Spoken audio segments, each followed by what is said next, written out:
Mom, मैं सोच रही थी आज ये महाशय को ऑफिस लेकर जाऊं, पर ये घर पे ही नहीं है। और मेरी किस्मत इतनी फूटी हुई क्यों है? आपने मेरी शादी इस गधे से क्यों कराई है? શું કરે છે? तुझे ऊपर जाने की बहुत जल्दी है। ऊपर जाने की? नहीं, बिल्कुल नहीं। तो शांति से बैठ ना, क्योंकि तेरे सवालों का जवाब ऊपर तेरे पप्पा दे सकते हैं। तेरे साथ साथ मेरी भी किस्मत फूट गई। कम ऑन मॉम, ये कैसा जोक है? जोक? मजाक मैं कर रही हूँ या तू? पिछली बार उसको ऑफिस लेके गई थी तो याद है ना क्या हुआ था? फिर से उसको लेके जाके अपना मजाक उड़वाना चाहती है? आप बहुत फिक्र करती हो। आपको क्या लगता है मैं गधी हूँ? मैं उसको लेके जाऊंगी और वापस अपनी बेइज्जती कराऊंगी। मैं उसे बस ऑफिस तक लेके जाऊंगी, अंदर आने नहीं दूंगी। फिर वो ज्वेलरी शॉप में जाएगा, मेरा नेकलेस लेगा और घर वापस आ जाएगा। और वैसे भी इससे ज्यादा मैं उसके साथ टाइम स्पेंड नहीं कर सकती। अभी चित्रा और अनिका नक्श को बुरा भला कह ही रहे थे कि तभी नक्श वहां आ गया। भाई साहब का एटीट्यूड देखने लायक था। जब अनिका ने देखा कि नक्श उसे इग्नोर करता हुआ अपने कमरे की तरफ जा रहा है, तो अनिका को और भी ज्यादा गुस्सा आ गया। ये लो, आ गए साहबजादे नैन मटक्का करके। मॉम अभी नहीं, प्लीज प्लीज, मुझे ऑफिस के लिए बहुत लेट हो रहा है और विहान मेरा वहां पे वेट कर रहा होगा। विहान का नाम सुनते ही नक्श के चेहरे का रंग फीका पड़ गया। देखो, आज तुम्हारी काम चोरी की बात हो रही है और तुम आ गए। मैं तुम्हें आखिरी मौका दे रही हूँ। तुम मेरे साथ ऑफिस चलो, उसके बाद ज्वेलर शॉप से मेरा सेट उठाना और फिर घर वापस आ जाओ। देख क्या रहे हो? चलो अब, तुम्हारे वजह से ऑलरेडी मुझे बहुत लेट हो गया। नक्श चित्रा से तो कभी कभार बहस कर लिया करता था, लेकिन वो अपनी वाइफ अनिका से कभी भी जुबान नहीं लड़ाता था। चलो। अनिका और नक्श कुछ ही देर में अनिका के ऑफिस पहुंच गए।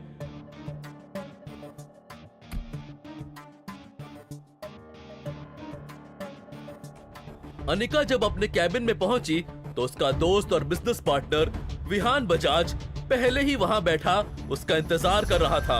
यार अनिका, मैं पिछले 1 घंटे से बैठा तुम्हारा इंतजार कर रहा हूँ। ये आदमी इतना खाली है कि 1 घंटे से यहाँ बैठ के मेरी बीवी का इंतजार कर रहा है।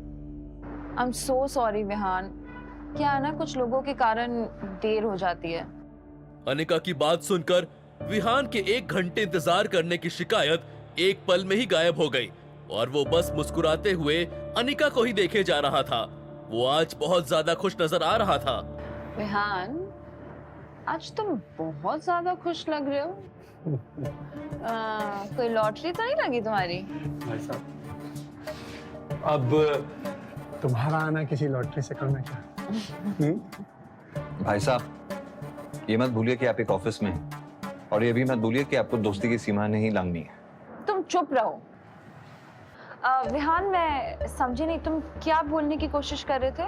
विहान समझ गया था कि अनिका उसकी बात से थोड़ी अनकंफर्टेबल हो गई है, इसलिए उसने झट से बात बदल दी और बोला, इम्पोर्टेंट ये नहीं है कि आज मैं इतना खुश क्यों। इम्पोर्टेंट ये है कि मैं आज तुम्हारे लिए एक गिफ्ट लेके आया हूँ। मेरे लिए? जी हाँ, ये देखो अनिका, तुम्हारे लिए रेयर डायमंड का नेकलेस। जी हाँ। वाह, कैसा लगा? अच्छा लग रहा है ना? अनिका, ये असली डायमंड का नेकलेस नहीं है, बल्कि ये तो कॉपी है। यकीन मानो मेरा, ये फेक है अनिका। अनिका नहीं जानती थी कि नक्श भानुशाली खानदान से ताल्लुक रखता है। भानुशाली ग्रुप रेयर डायमंड के बिजनेस में भी है और क्योंकि नक्श भानुशाली ग्रुप का हिस्सा रह चुका था, इसलिए उसे डायमंड की अच्छी खासी परख थी। नक्श ने तो सही इरादे से अपना काम कर दिया था, लेकिन अनिका को नक्श की बात कुछ रास नहीं आई। तुम्हें बोला है ना, बीच में मत बोला करो, चुप रहो।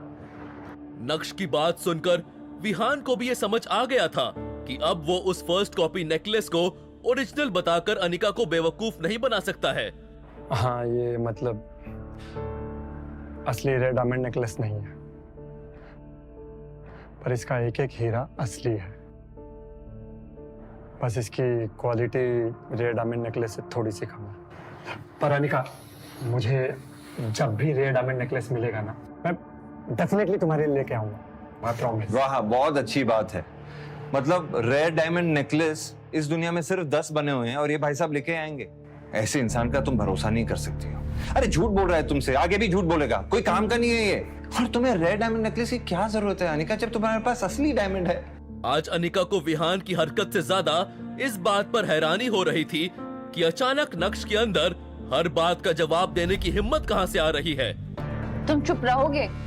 नक्श के मुंह खोलने से पहले विहान को लगा था कि अनिका नेकलेस देखते ही उसके प्यार में पागल हो जाएगी। आखिर वो उसे कोई छोटी चीज नहीं, डायमंड का हार दे रहा था। अब पोल तो उसकी खुल चुकी थी, तो वो करता भी क्या? शांति से चुप बैठने के अलावा उसके पास करने के लिए और कुछ भी नहीं था। पर इस वक्त अनिका के पास विहान को दिलासा देने के अलावा और कोई चारा नहीं था। तो क्या हुआ विहान, अगर ये कम क्वालिटी वाला डायमंड नेकलेस है, ये नॉर्मल सी बात है। अब हर कोई वो रेयर डायमंड वाले नेकलेस तो नहीं खरीद सकता ना। और वैसे भी हमारे देश में ऐसे बस 10 ही हार हैं। और जहाँ तक मुझे याद है उसमें से एक हीरे की नेकलेस की नीलामी हुई थी और वो डायमंड नेकलेस कहीं 1.5 से 2 के बीच में, 2 करोड़ के बीच में बिका था। किसने खरीदी वो तो मैं नहीं जानती हूँ। पर विहान, तुम्हें कोई रेयर नेकलेस लाने की जरूरत नहीं है, ये भी बहुत सुंदर है। I really love it. I mean, you know what, मैं इसको बहुत संभाल के अच्छे से रखूंगी। Thank you so much. Anika की बात सुनकर तो विहान के जैसे तोते ही उड़ गए। इस हार को खरीदने में ही उसे पसीना आ गया था। भूल जाओ बेटा विहान, अनिका को इम्प्रेस करने में कंगाल हो जाओगे, कंगाल।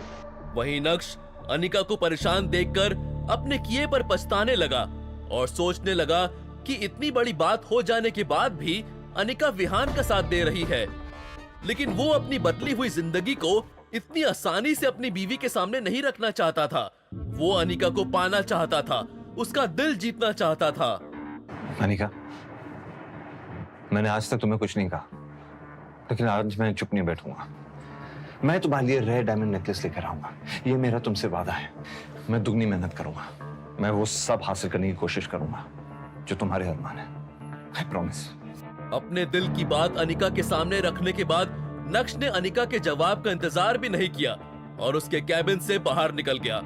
नक्श ने पलटकर अनिका की तरफ देखा तो अनिका भी उसी की तरफ देख रही थी। प्यार नहीं तो कम से कम नक्श अनिका का ध्यान अपनी तरफ खींचने में कामयाब हो गया था। क्या नक्श को खुद से दूर रखकर मैंने कोई गलती तो नहीं की? ये क्या सोच रही हूँ मैं? विहान मेरा बिजनेस पार्टनर है, मेन इन्वेस्टर है। नक्श की इस हरकत की वजह से अगर विहान कंपनी से बैकआउट कर गया तो क्या होगा? नहीं नहीं, नक्श की वजह से मैं मेरी इतने साल की मेहनत को जायज नहीं जाने दूंगी। मुझे नक्श की नहीं, विहान की जरूरत है। सुबह का समय था और सारे एम्प्लॉयज अपने अपने काम में बिजी थे।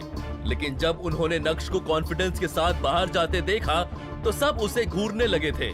कुछ लोगों ने तो अपना काम छोड़कर फुसफुसाना भी शुरू कर दिया था। दूसरी तरफ वही अनिका का गुस्सा इस वक्त चरम पर था। आज पहली बार नक्श ने उसके साथ बदतमीजी की थी, इसलिए वो भी नक्श के पीछे पीछे कैबिन से बाहर आ गई। नक्श, ये क्या पागलपन है? तुम्हें किसने हक दिया कि तुम मुझे ये बेफालतू की सलाह दो?